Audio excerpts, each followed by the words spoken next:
This is Phalo, and you're listening to the Timo and Harley Show. Fuckers. Welcome to the Timo and Harley Show.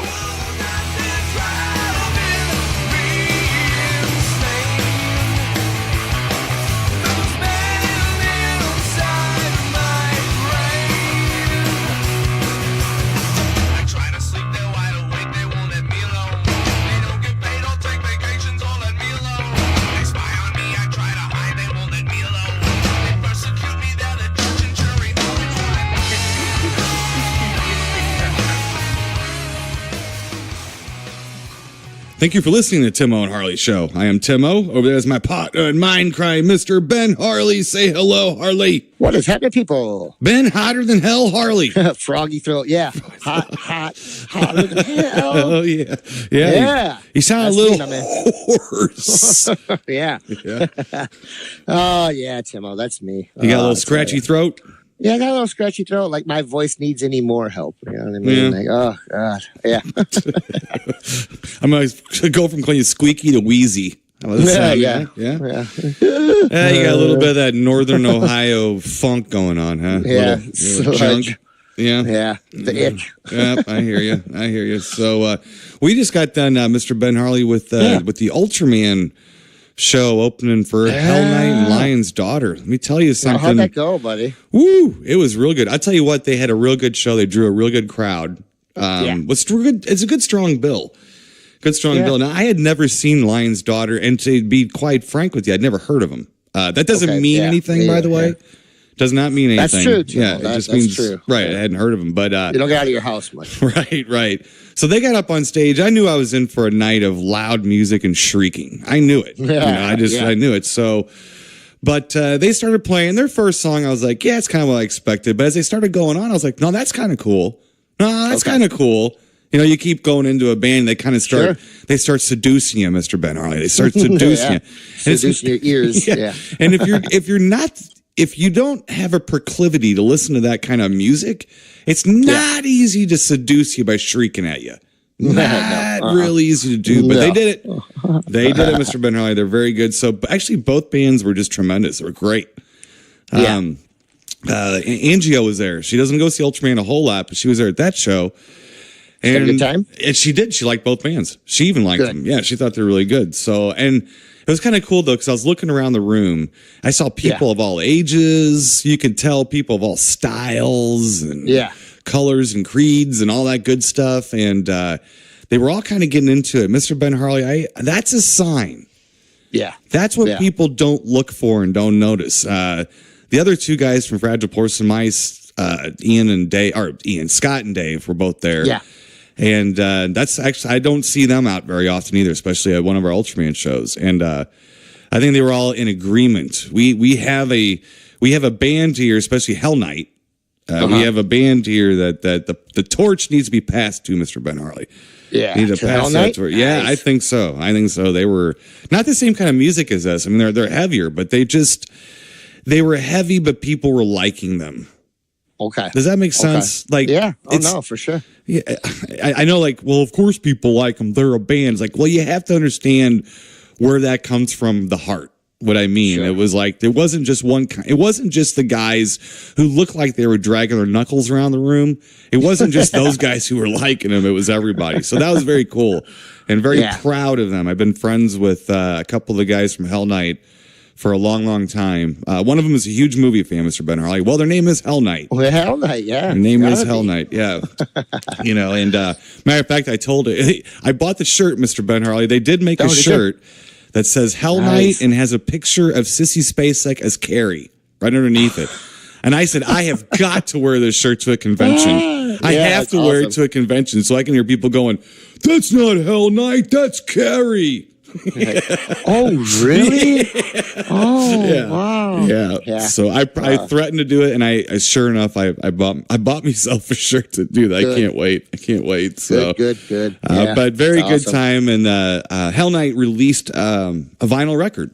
So this was like their record release party. So cool. Congratulations to them and Lion's Daughter for just kicking ass. I had not seen them before, and both bands were just great.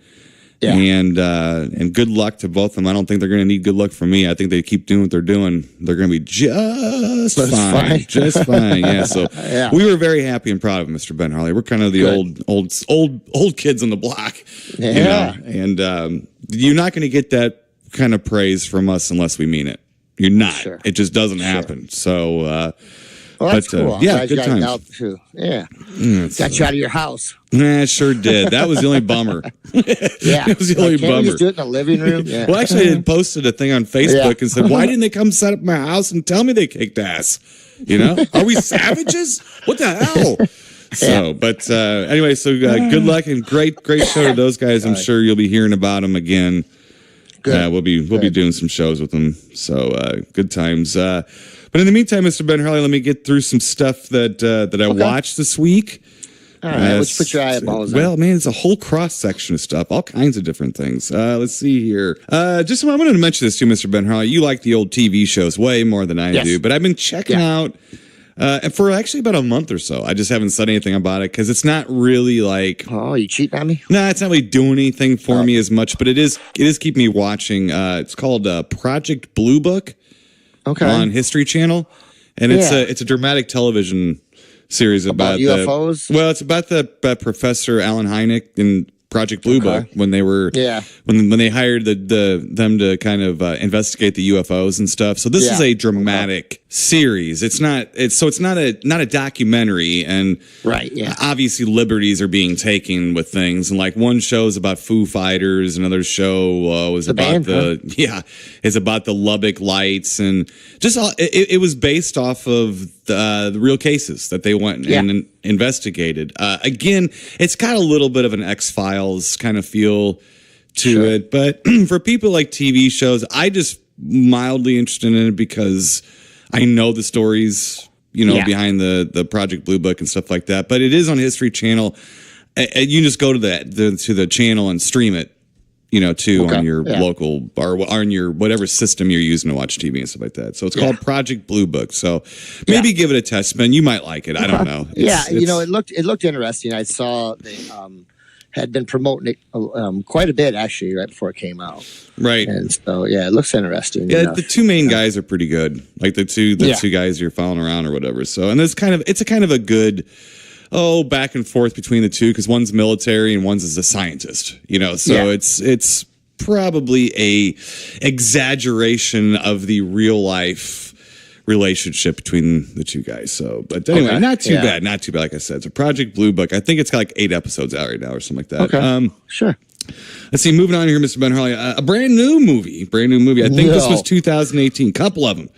2018. Wow. One of them. Doing, Timo? Well, one of them was called Summer of '84. Wow, I remember Summer '84.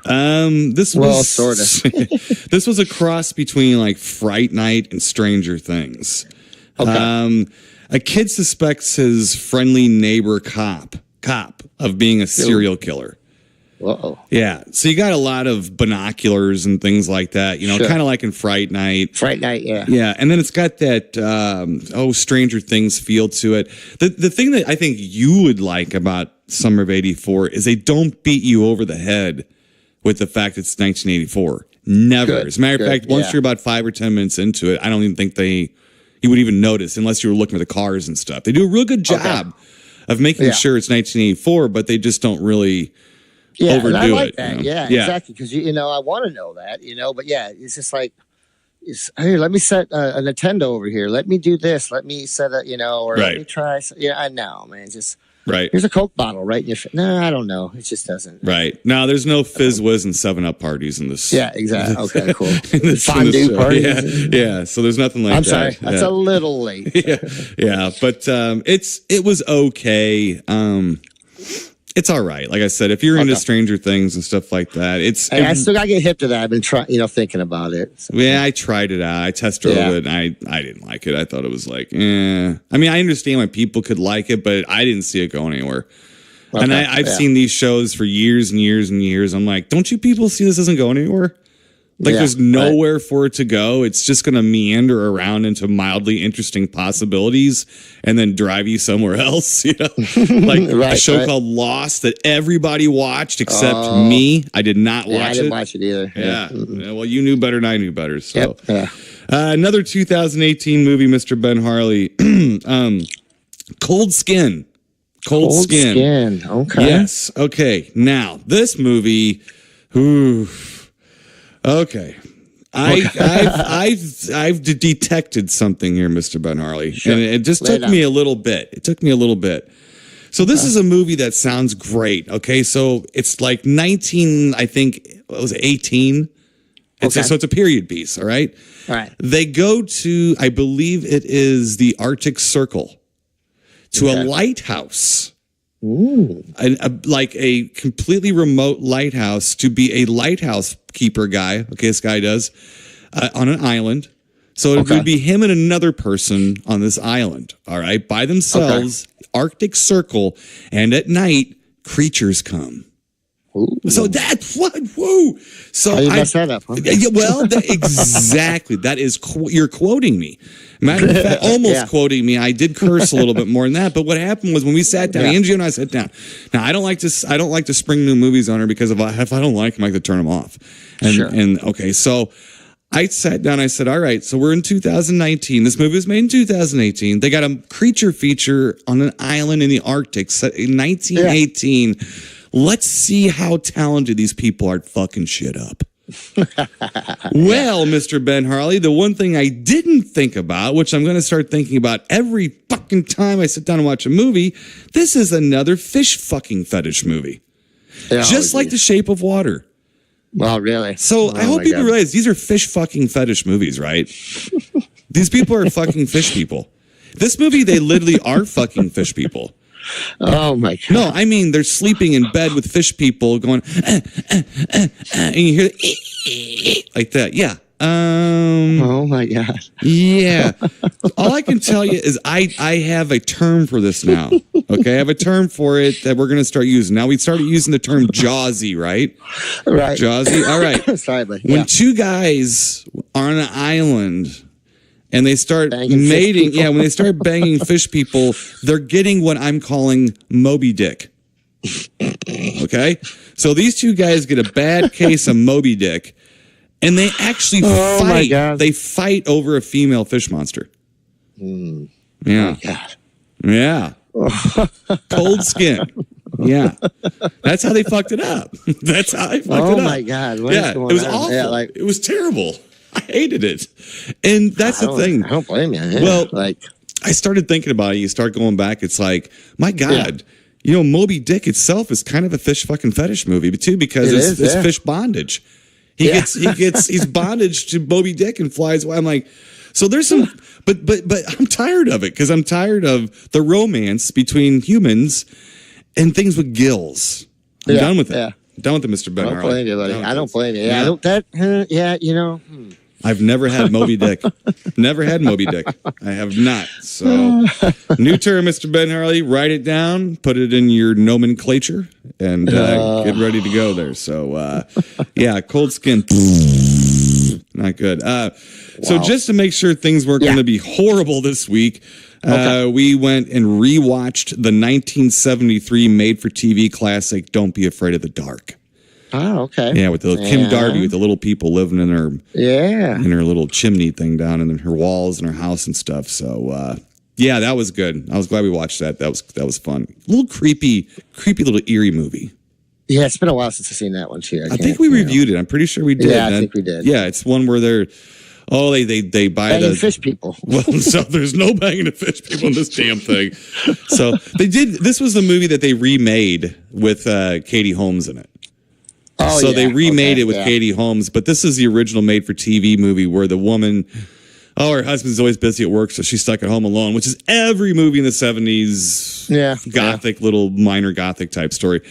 And she opens up like a little fireplace, like a coal burning thing, like in her basement, and it's all like it's like bricked up.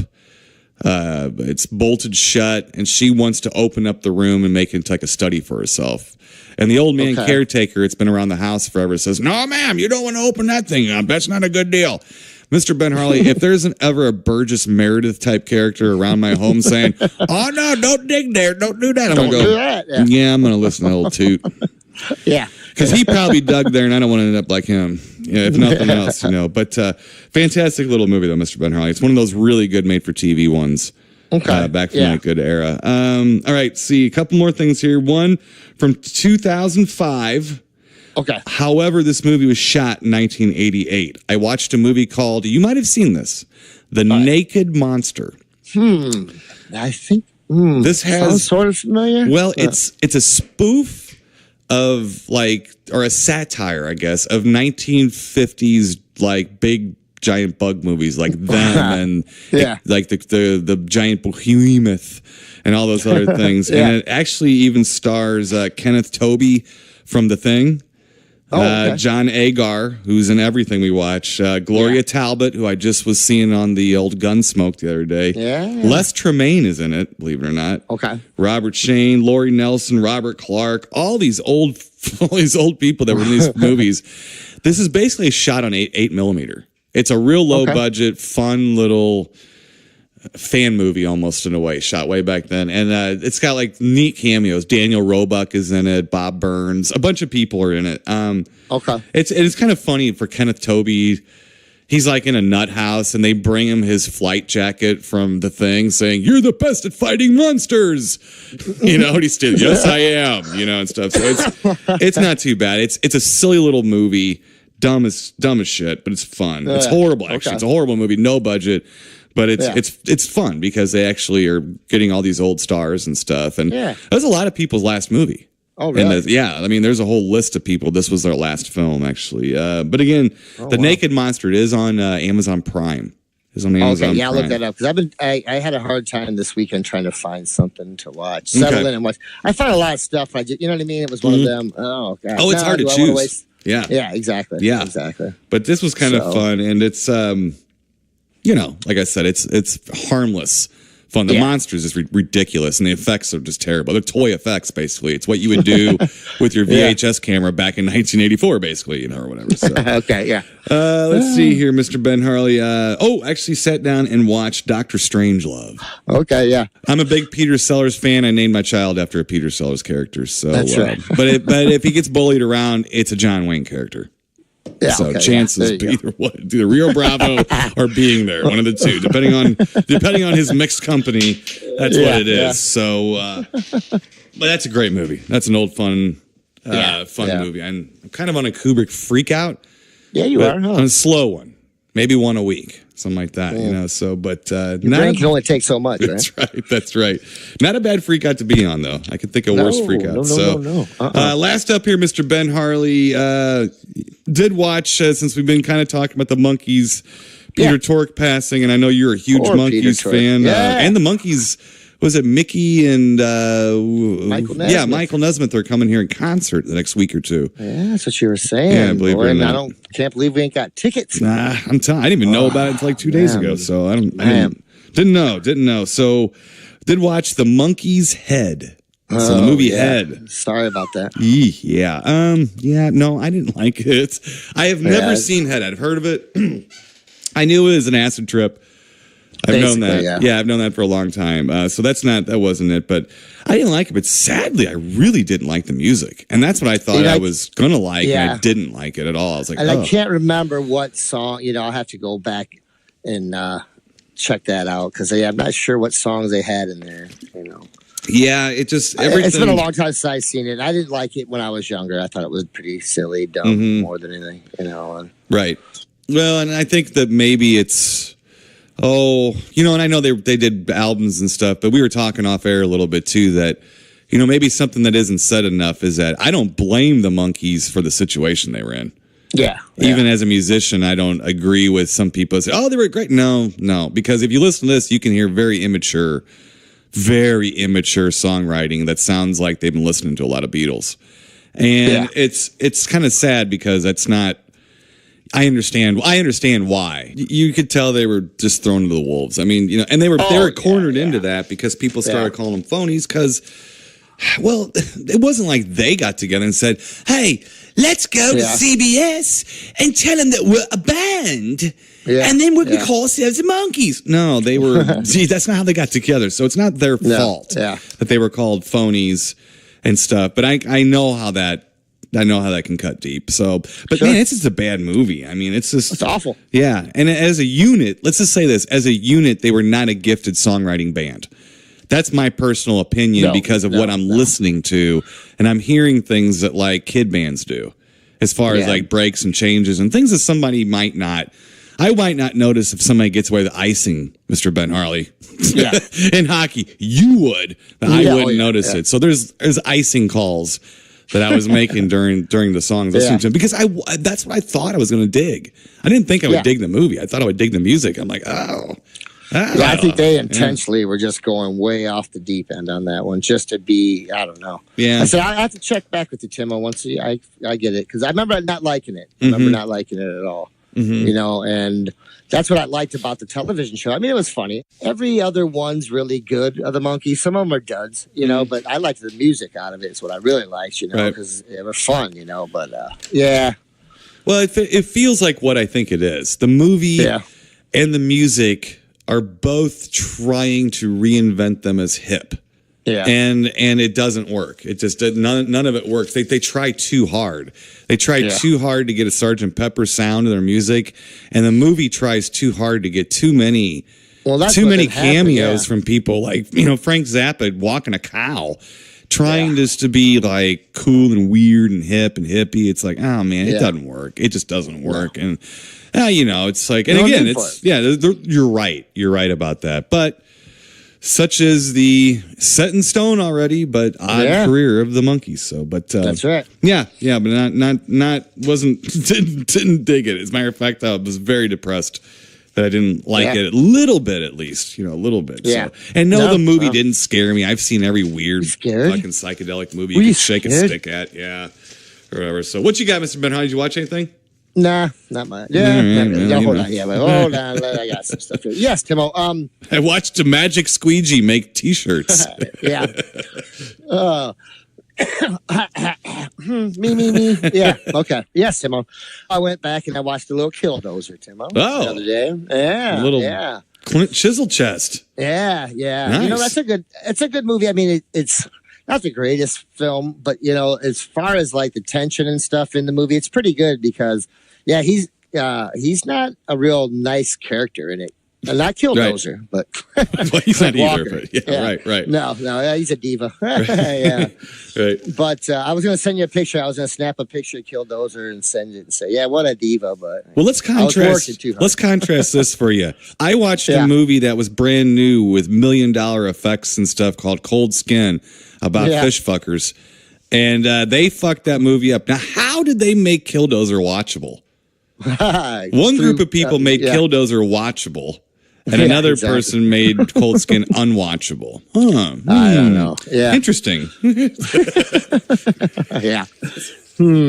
Yeah. I wonder if that's on Riff Tracks or Mystery Science Theater. I was wondering that. There's a lot of them on there that I wanted to check out that, I started, it's not arachnophobia, but it's like another arachnid one. There's a movie called Arachnid. Yeah, that might have been it. And it starts out, they're like on a plane or something, and they crash. Yeah. And it's funny because they're like, eat that, Spielberg, and it's like the awfulest effects, Right. It's bad. But, I watched a little bit of that, and, I've had to watch a little bit just to cheer myself up a little bit. Gotcha. I really have, yeah. At the wintertime blues? Yeah. Well, this next one, Timo, kind of maybe encapsulates my last week. Over the edge or on the edge, maybe. All right. Yes, this was a little disc sent to me from my good pal, my hero, Timo Sabin sent me.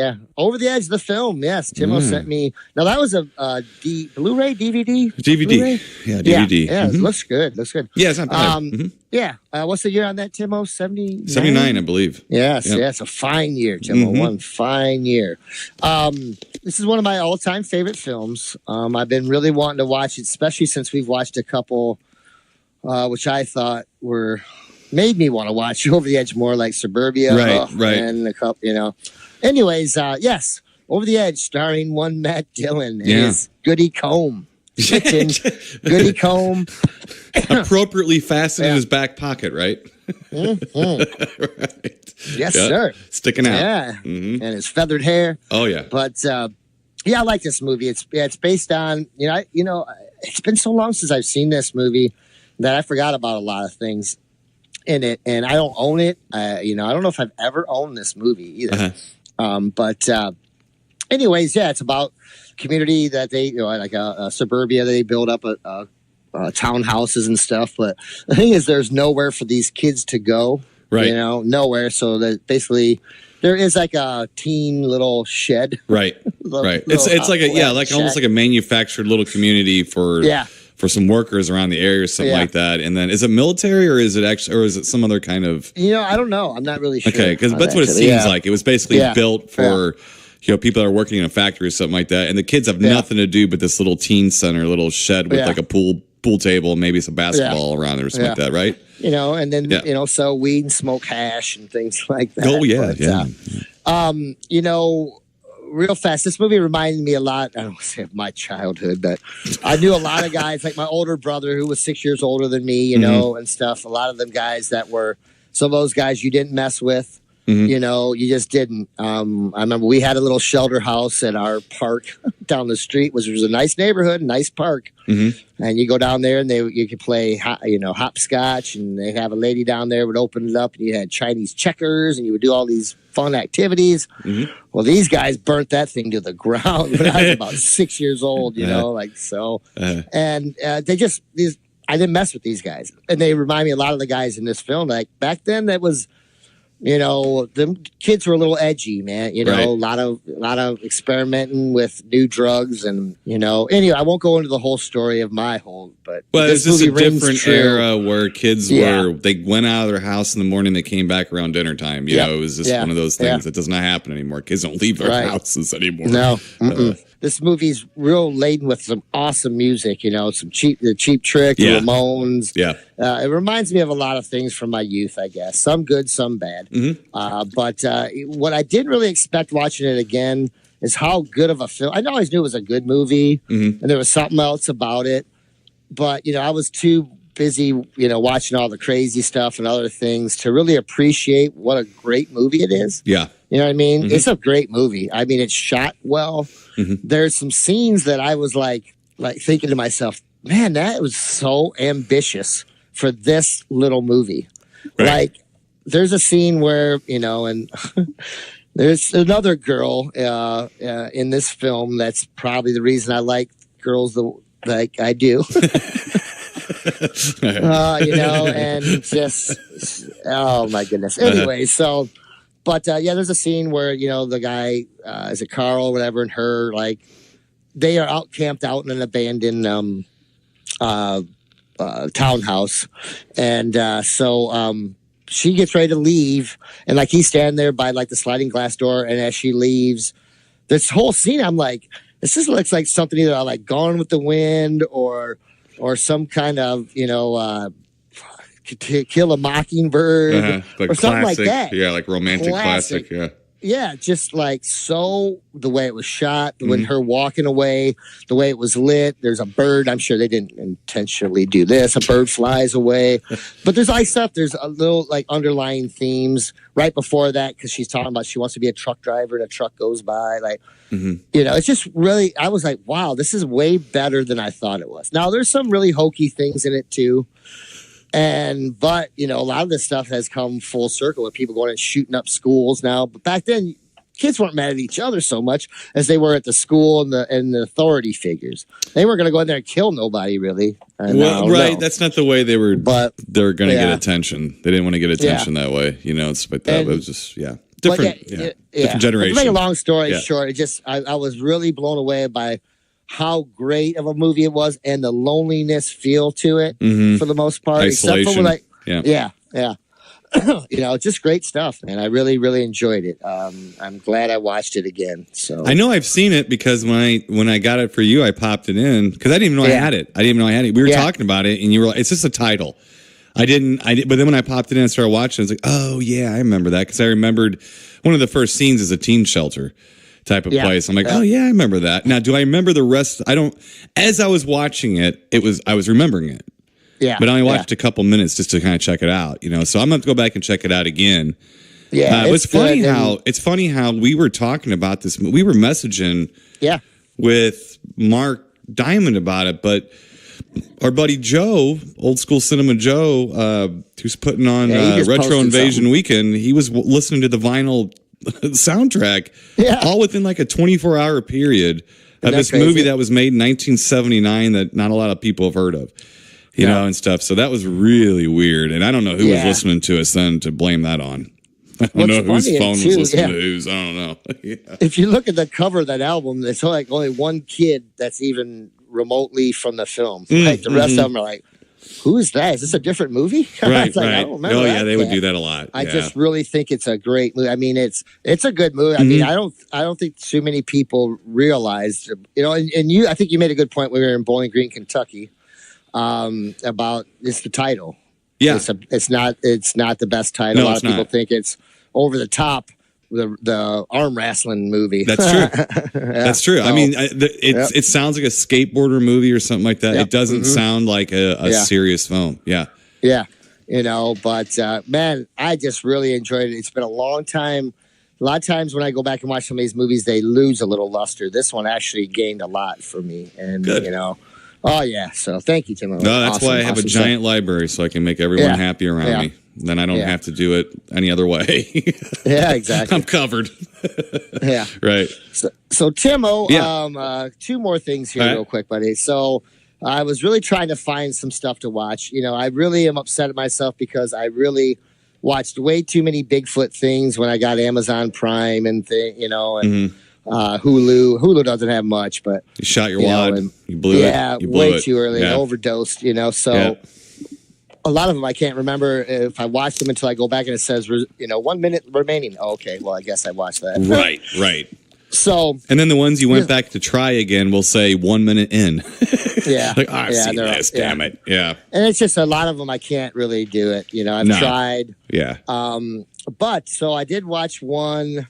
Kind of while I was laying on the couch because I felt like I had been pile drived by a Bigfoot and then thrown off a cliff because of stress. So I was kind of trying to lay on my couch and watch something that I think this is something that you watched. It's one called The Woodsman. Yeah. Yeah. So, okay. The first, I don't know. It's like an hour and it's not real long, hour and 20 minutes. Which Woodsman movie was this? This is a newer one, like the guy goes out, like he's filming him and his brother. Oh, yeah, they drop him off, and then he goes out to film like a Survivor Man type thing. Right. Okay. And then there's another movie with Kevin Bacon in it that I've also seen that's about a child molester guy. So it's that's a different one. No, that's Behind the Woodshed. No, that's a different Woodsman movie. So go ahead. I know what one you're talking about too. So yes, now we're on the same page. Okay, I got you. Yeah, so this one, I mean, I don't know. The first hour, the last 20 minutes or whatever, okay, it's not bad. Now, they do pull off a really good Bigfoot. I think it was a Bigfoot, I'm pretty sure. Now, I think what it is, he's going, I don't know if they're in South America maybe, though. So I apologize because I didn't really care. I was trying to sleep, actually, during it, but, I ended up carrying on. But keeps talking about Mayans, like his grandmother told him stories about the Mayans. And so anyways, he's menaced by something, but I will say there's a part where he goes into a cave and he's like kind of saying something to, come on out. And then he like gets knocked over kind of. I think he more or less like jumps back and then he's like looking with the camera. You can kind of see a shape and throughout the whole thing, he kind of thinks his brother and them are messing with him, because he's supposed to go and be meeting up.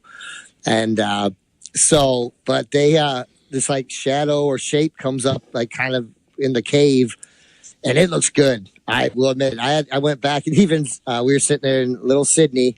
She goes, "Oh, Bigfoot." I said, "Oh yeah." She did. She goes, "Bigfoot," and I was like, "Wow!" So if it got her, but it looked good. You know, it didn't look too computer generated. You know, I think with that, you know, the night vision kind of looked cool. It didn't, you know, it's a little blurry at times, but it looked really. I was like, wow, that's cool. So other than that, the movie kind of blew. He ends up, you know, I don't know. I don't want to give it away, but yeah, it's not a good ending, I guess, for the guy. So, you know, there's a show, I haven't talked about this, but there's a show on Amazon called Boogeymen. Okay. And it is like, I don't know, it's like maybe 20 episodes, and each one has a different mythological, like crypto or cryptid or something like that. And there's some I've never heard of. And some of them are down in South America and things like that. And I think you might, since you're struggling for something like that to watch, me and Chance, like when we're eating dinner together, we like to watch shows like that. Right now we're watching a documentary about Ned Kelly from Australia. Right. So, I mean, we just watch, he likes to watch documentaries, anything from World War I to Bigfoot to Australian history. He likes watching this stuff. Nice. So that's good, the show Boogeyman, though, it's a fun little TV show. I think it might be Canadian or something like that. And it's, but they have a couple Bigfoot ones, but it's all stuff you haven't really seen. Yeah. Is it super compelling? Not necessarily, but you'll learn a lot of mythological creatures around the world. A lot of this stuff was things that I'd never heard of. A lot of them. There's this guy like, what is it? Belize? I think. Okay. I think, and the there's a creature that has no thumbs, 3 fingers. His feet are on backwards, and he looks like a little troll.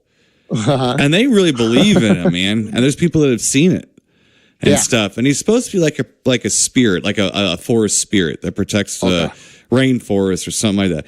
It's just not a bad show. Since you're kind of struggling to see something, if you want to see something a little bit more documentary style, the old-fashioned History Channel style type stuff, it's called Boogeymen. It doesn't look like a kind of show that would be about cryptids, but it is.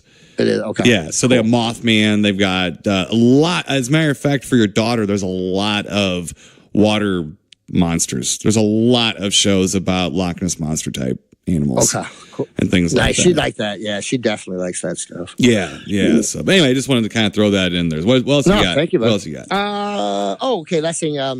Now, this happened a couple years ago, but I watched a 2020 episode on this. The gentleman, the Uber driver that kind of went on the killing spree. Oh, okay. Oh man, I mean, I knew a little bit about it, but not as much. Like, so I watched the 2020 documentary on that, and that happened in Kalamazoo, which is about a little less than 2 hours from here. Gibson guitars. But wow, what a crazy! I mean, it's just insane. You know, the guy. Basically, this went through the whole thing from him, like the start. What exactly did he do? Basically, what it was is this guy was an Uber driver, and this show starts from like his first driver that he picked up, basically of the day till the end of the day, really. So what happened is this guy, he was an Uber driver, and he picks up a kid. And the guy wants to be taken from his house to his buddy's house to get his car. And so he's like, the guy was fine. Everything was cool. He had a dog in the car. So I sat in the front seat. He said, then he got a phone call from his son. He said, and then all of a sudden he just started driving like a maniac, like just a maniac. And so it got to the point where the guy actually had to jump out of the car. You know, he eventually got out of the car. Well, the guy, the Uber driver, his name was Jason. I can't remember his last name, but he ends up going from there back to his house. And he never really had a problem with the law, nothing, you know, no issues, no problems. Snaps, kind of? Yeah. So he just goes home and gets all his weapons that he has, which is quite a bit, and then goes back to his car. And at this point, the guy had called, you know, he's trying to get he gets hold of the police. At that, you couldn't get a hold of Uber by phone at this, you know, back then. So he calls the police, says, hey, man, this guy, Uber driver, he's driving erratically, almost, I had to jump out of the car. I just want to let people know so no one else gets hurt. Well, he sideswiped the car. Well, the guy was in the car all this. So anyways, the guy gets all his guns, right? He goes and pick up another, just goes right back about his shift, or not shift, but, picking up another driver, or answers another call, whatever. And then he can't find the lady, and he happens upon another, it's a African-American lady who kind of looks similar to the lady he's supposed to be picking up. Well, she's just walking across the street with her kids, and he pulls up, and he's like, am I there supposed to pick you up? And she's like, no, that's not. And he flips out, like kind of takes off, comes back, and then he just starts shooting. Shoots her 4 times. He shot like 15 times, shot her 4 times. She survived. But then he just gets back in the car, goes to his mother's and father's house, gets another car, tells his wife, watch the news, I'm going to be on tonight, and splits. And then goes and there's this father and son are just looking at cars with the son's girlfriend. They get out of the car to look at a truck at a dealership. She stays in the car. Here comes Uber guy, and he just pulls up and shoots them two, numerous times. Leaves there, goes over to the Cracker Barrel, asks this older lady who is like 4 older lady. Wait, hold on. You're never safe at a Cracker Barrel. Just want to let you know. Now keep talking. There you go. Right. Unless you're in Texas. But then, so yeah, he asked this lady, hey, do you have $1? She says no. And he shoots them 4 older ladies and the young kid. She's probably at the time, I think she was 15 or 14. Shoots them and then leaves there. Like, no one knows what's going on. He just keeps going back around his route, picking people up. Did they ever explain what set him off? Well, this is the thing. Yeah. So they finally catch up to him. He's pretty docile, totally docile through like the whole thing. And then they finally get to what happens, and he said that the Uber app, when he would turn it on, he saw like a devil head, and it was making him do these things. So, he would, turn on the app, but he was doing it the whole night, doing the app and picking people up. And it was weird because you don't know if he is really playing this or not, because he doesn't seem like he is. But then slowly they show him, man, like once he goes, they pull him into court, and the one black woman, African-American, woman that gets up to testify, the first one that he shot, he starts just talking mumbo jumbo to where they had to drag his ass out of the courtroom, and then he comes. It's just awful. He just tore up so many people's eyes. Okay, so did like any of the people? Did they interview like his wife and people around him and stuff like that? Yeah. I mean, and did any of them see any of this coming? So he just literally his phone snapped. made him do it. Yep, that's what he said. Just snapped. So this is really I'd put that phone in jail forever. Uber, and I remember it because it was kind of a big deal. It was the national news, but like I kind of remember it, but vaguely. So that Uber really changed a lot of things too after that. But this is the thing. They talked to people that were like, this is how dumb some people are. So he switched cars, right? But then they thought, well, he's in this an HHR, which is kind of like a PT Cruiser type thing. And then he picked people up and dropped them off. Nothing happened. Like in between going and killing people, right? So he just randomly would pick people. It wasn't a spree. It started like at 5 o'clock and it ended at like midnight. It was an episodic spree. It was bad for the cops because they'd go to one scene and then he'd kill someone else 20 minutes or whatever later somewhere else. And then they'd rush over there and it was just like, why? There was no rhyme or reason to any of what was going on. So, you know what I mean? And then, so basically Uber changed a lot of their stuff. But yeah, this is the crazy thing real quick. Last thing I'll say. Like, yeah, so he's picking people up and he had people like going, hey, are you that guy? You the Uber guy? He's like, no, it's not me. And it's him. And they got in there and he took him and dropped him off in places. So what set him off though? What? He said it.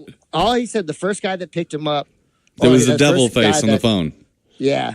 He said, because that's all that happened. He said, I was sitting there talking with the guy. We were driving. Everything was fine. His son called and he said he put it on speaker. And his son basically just said, what do you want for dinner? And blah, blah, blah. And then he said he turned it off. And he said, then he said everything changed. He said the guy just floored it. He wouldn't listen. He's like, he sideswiped the car. I'm telling him, stop. I want to get out. You just passed the place I need to go. And so finally, he like slammed on the brakes so hard that like neighbors came out. And this dude like jumped out of the car And this is what the dude said, the Uber guy, Jace said in his testimony, he said, I just told the guy, there's your destination, get out. And he fucking guy jumped out, and because he was talking about like tones, it would, and it does have that, like they were showing like the old app would, like if you had someone that you could pick up would pop up, ding or whatever. But he was saying that like it would, it kept doing this until he's like, well, why didn't you fight out, go down with the police? You have your shootout, go down in flames. And he said, well, I stopped because it started beeping. I went to grab my gun, then it started beeping, and so I stopped, and then I just stopped. So yeah, it's an interesting one. If you get a chance, it was a long one. It was like an hour. So it's 2 hours if it's on television, with commercials. Without commercials, it was like an hour and 20 some minutes. Did you just see it on straight television then? You didn't stream it? No, I watched it on, I think I watched it. It might have been on Prime or Hulu, one of the two. Might have been Hulu. Okay. But, so it was 2020 and it was... like, I think it's like 2020 Investigates or Dateline, one of those. Okay. One of those. But yeah, really, it just was, wow. It engrossed me a little too. Keep your phone away from you, Mr. Ben Holly. They're listening, and now they're projecting. They're not even. Yeah. They're going to ruin us, Mr. Ben. They're going to rule over us, Mr. Ben Holly. I suggest they take that phone and they lock it up. They lock it up forever, so it can't hurt anybody else anymore. And the guns need to go in the cell next to it. That's all I need to go. The guy can go free. It's fine. Because it wasn't the guy did anything. It was a phone and the guns. You know what I'm saying? They did it. Just, throw the gun told me to do it. That's right. That's for the gun told him to listen to the phone. The phone said, what do you mean? Use the gun. And that's how it works. That was it. Yeah. Let's divert all responsibility onto inanimate objects like we do in 2019. All right. So moving on. Let's get to our fish little films, Mr. Ben Harley. Yeah, let's do it, buddy. Let's see if any of these set you off into a rampage. Yeah. Let's go in chronological order. This week we have British films. Yes. Okay. We have British films that are kind of movies. So let's start off from 1958. Yeah. With the film Woman Eater, or the other title is The Woman Eater. Yeah. So it just kind of depends on, these both got two different titles. This one's a little more like the other one. So this is The Woman Eater or Woman Eater, depending on which version you're watching. And let me get out Movie Guy and get your real short storyline here. Here we go. Yeah. A mad scientist captures women and feeds them to a flesh-eating tree, which in turn gives him a serum that helps bring the dead back to life. Again, Woman Eater from the United Kingdom, 1958. Let's see here. All I can say, bongos! Yes. Lots and lots of bongos. Very, very bohemian.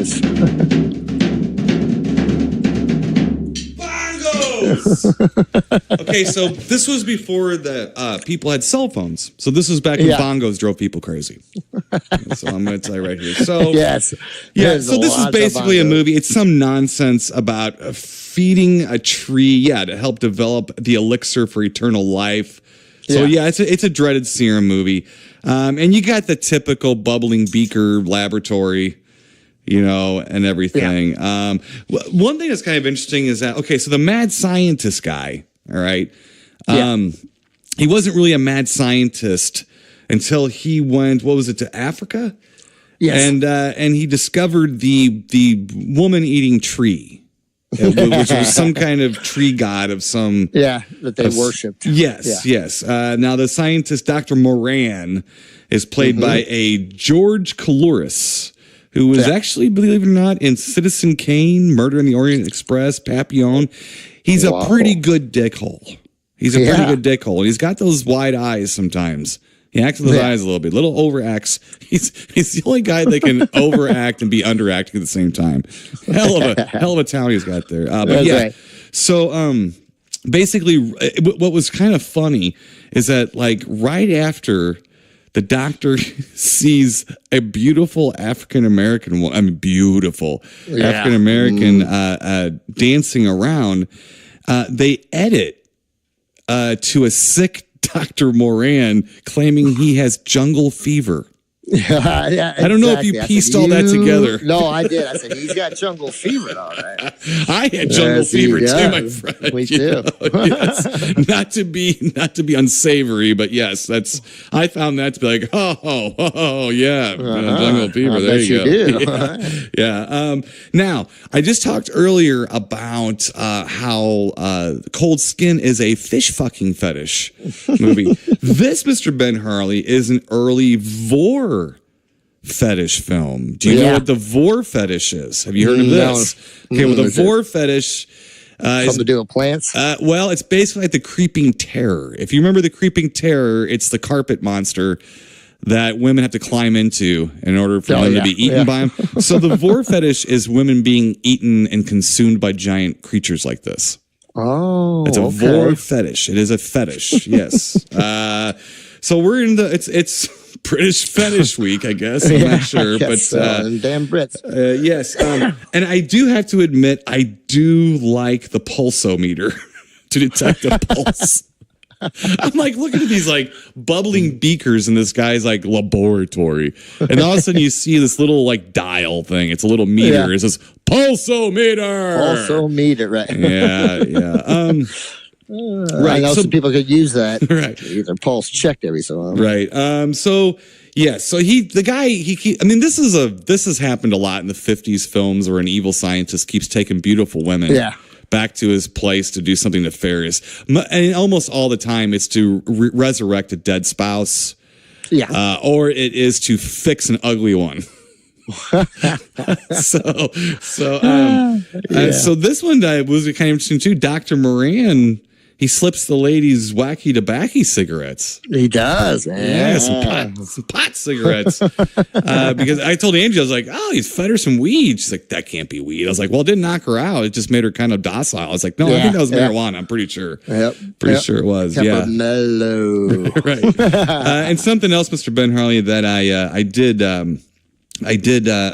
text to you was that Harold Handsome Pants in the movie apparently is the world's worst mechanic because the dude spent the whole movie working on the same car, and the movie spans at least a couple weeks time. Yeah, it does. Yeah. So if your car's still in the shop, you want to look on IMDb and find this guy because he's a mechanic, probably. You know what I'm saying? Yeah. Yeah.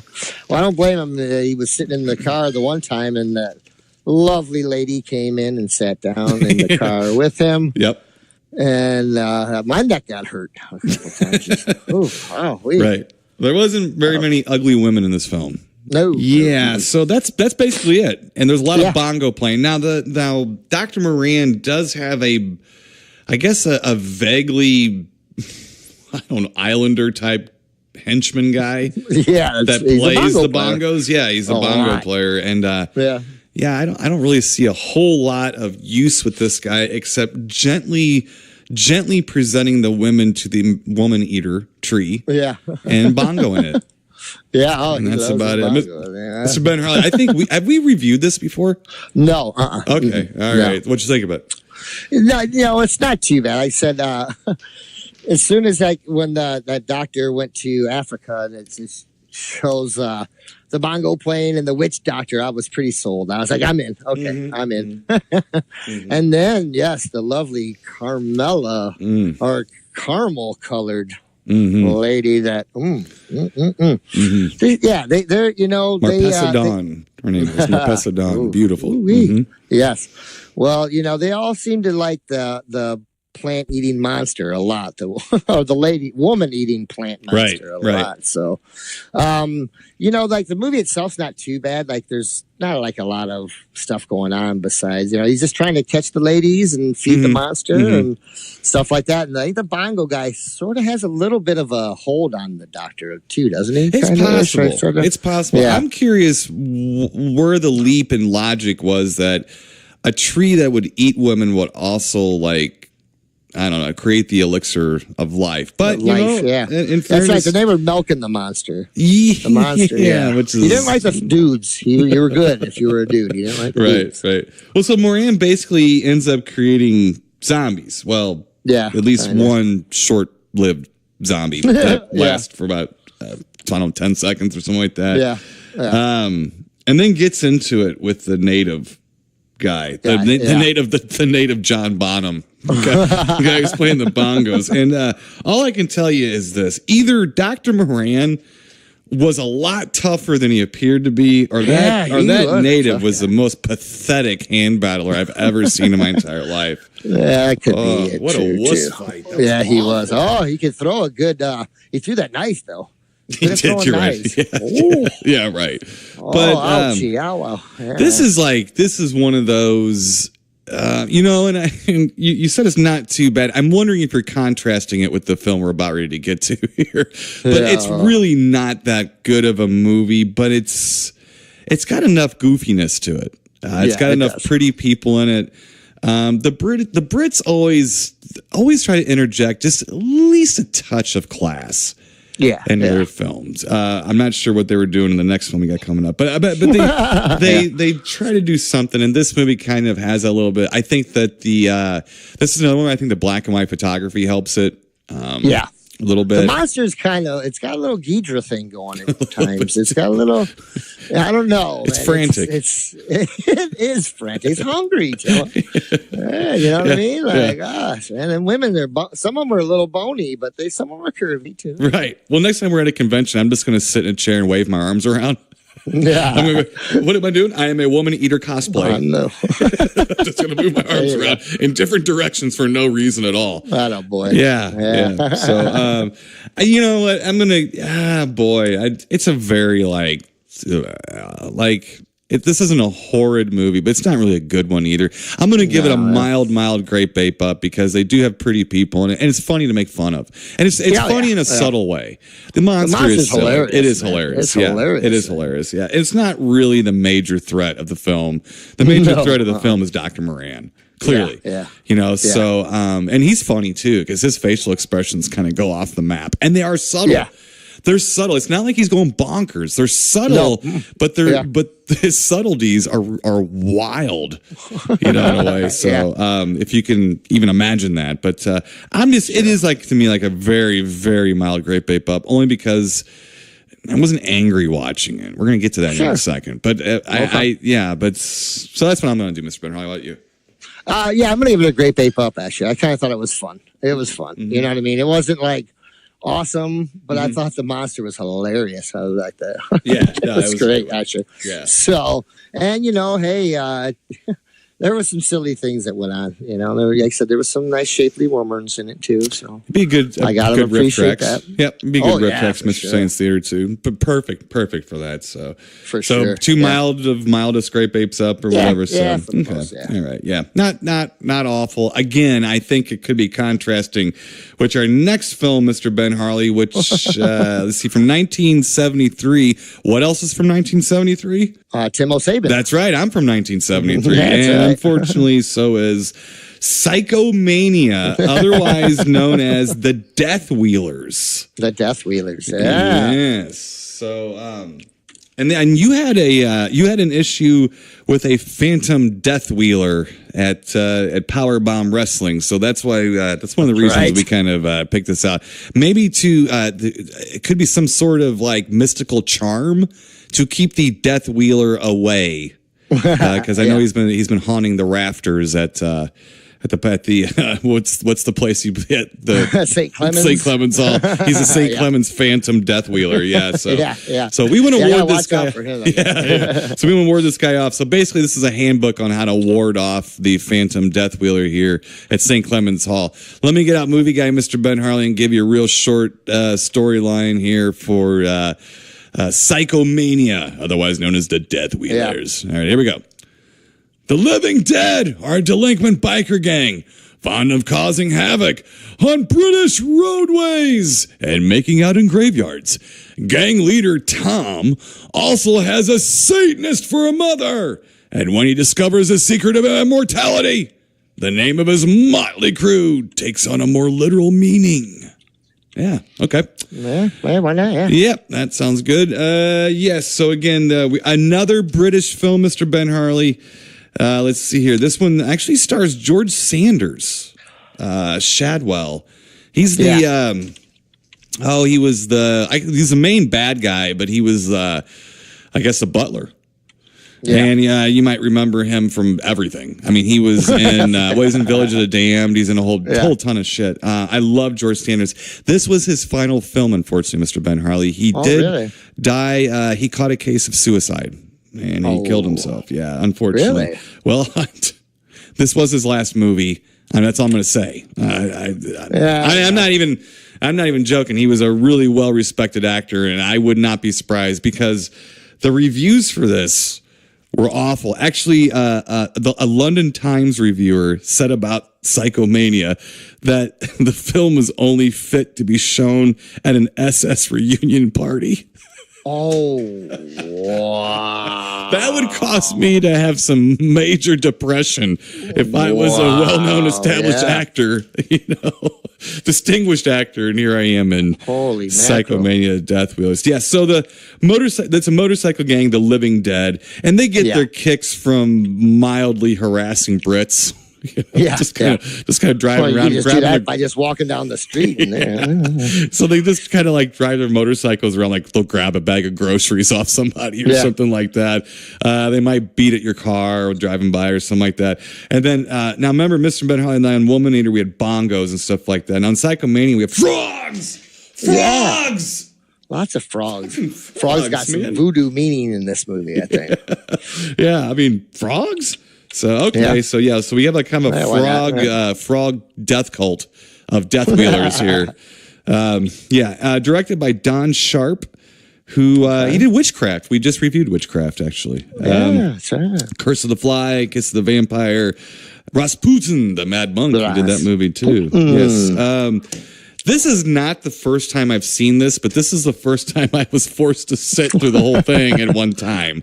What'd you think of Psychomania, otherwise known as the Death Wheelers, Mr. Ben Harley? This is the first time I've seen this, Timo, but I know the image, the skull image. Yeah, the helmets. They had helmets and their visors had skulls on them, so it looked like their skulls. And sometimes they looked cool, sometimes they just didn't, but it just, I don't know, it's got kind of like a really dreamy quality to it at times. Yeah. But then it's just like, I don't know.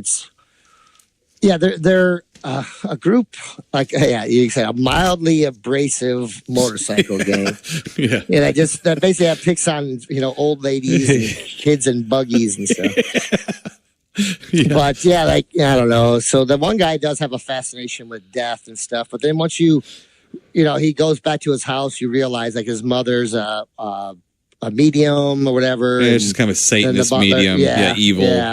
Yep. Yeah. So, and then you see a seance going on, and then the family trying to contact their child, which they do, and then the family tries to offer the butler like a token of appreciation, which is a cross, and he like flips out like a vampire or something, and almost. So you're like, well, something's a little bit off with these guys, But so what's his face? What was the main guy, the main motorcycle cat? What was his?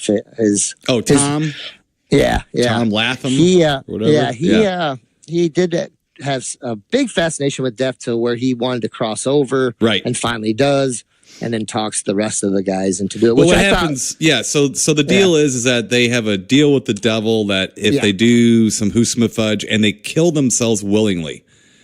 Like they willingly commit suicide, which was another odd thing that this was George Sanders' last life, our last movie. Believe me, it didn't. It did not fall on my deaf ears. That was like, ooh, that's kind of creepy. It's kind of creepy that this movie is all about suicide, and that's what he ended up doing right after this movie. But if they do it willingly, that they come back. Well, you started here. Right. So why bother killing yourself, And of course, they're dealing with the devil here. Just because we're dealing with the devil here, he's going to go back on his word and figure out some way to screw these dudes over or whatever. So, but yes, they like the first guy, Tom, he goes off a bridge into like a river of some sort and kills himself. And then, and in a bizarre funeral, Mr. Ben Harley. Very bizarre. Positioning of the corpse on top of basically they put Tom, the main death wheeler.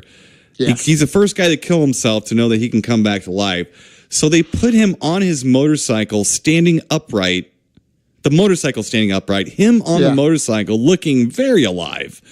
Yes, and they bury him like that. All while. And serenade him. Yeah, all while this some dude singing a song. And let me tell you something. That burial site had some sweet compression and reverb. He got a lot out of that acoustic, didn't he? Yeah, he did. That guy was like Elvis good at doing that. I'm telling you, man. Gee whiz. Yeah. So, and then did I mention frogs? There's frogs everywhere. There's a lot of frogs. It's almost as many frogs as there is in a movie, Frogs. So it's got, and then if they throw frogs in there out of nowhere, which blows my mind. The frog thing to me was like, what the hell, man? Yeah. So this. Oh, yeah. This movie's awful, Mr. Benhart. It's terrible. Yeah. It's terrible. Yeah. My God, is it boring. It's boring. That's the thing. That's the problem is it's real boring in between some okay things here and there, but it's just like, I just wanted to punch these guys out. I want to punch these bikers out. Man. Right. I didn't want to. Bikers, come on, man! On Suzuki's and stuff. Man. Well, you got kind of a Clockwork Orange kind of feel with the gang and stuff and everything, but it's like, but there's none of the, I don't know, man. There's just none of that. Whatever it is that makes Clockwork Orange watchable. Possibly Stanley Kubrick might be a better director than Don Sharp. I'm going to go on a limb here. Could be something to do with that. I don't know. No. Better source material, possibly. But I think it was just sad to see George Sanders in this piece of meat because it was just awful. It's not a good movie. No, it's not. And then there's not really there's not the eye candy that you had in the other movie either. So you can't even and I mean for the ladies too, by the way. I mean, there's just really nothing going on in this movie. But this is my problem that I have with a lot of devil worship and witchcraft movie is that there's a lot of backstabbing going on. There's a lot of looming and peering at each other and giving each other stink eyes and things like that. But I mean, and then someone will do some kind of spell and somebody will have an auto accident. Yeah. And that's passed off as horror. Well, I'm not afraid of the devil. I'm not afraid of any of this witchcraft stuff. And so you have to write a really good story around to compel you into it. You can't just, I am worshiping Satan via the frogs. I don't understand that, and it bothers me, and it just makes me tune out. But it was awful. I mean, it was terrible. We watched it last night.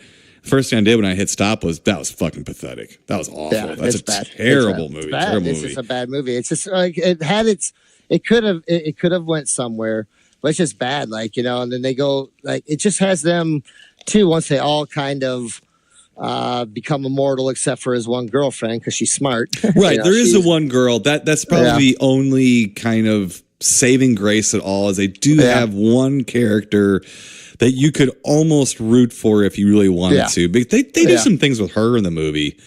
Like when they're menacing the public square during the day and she laughs.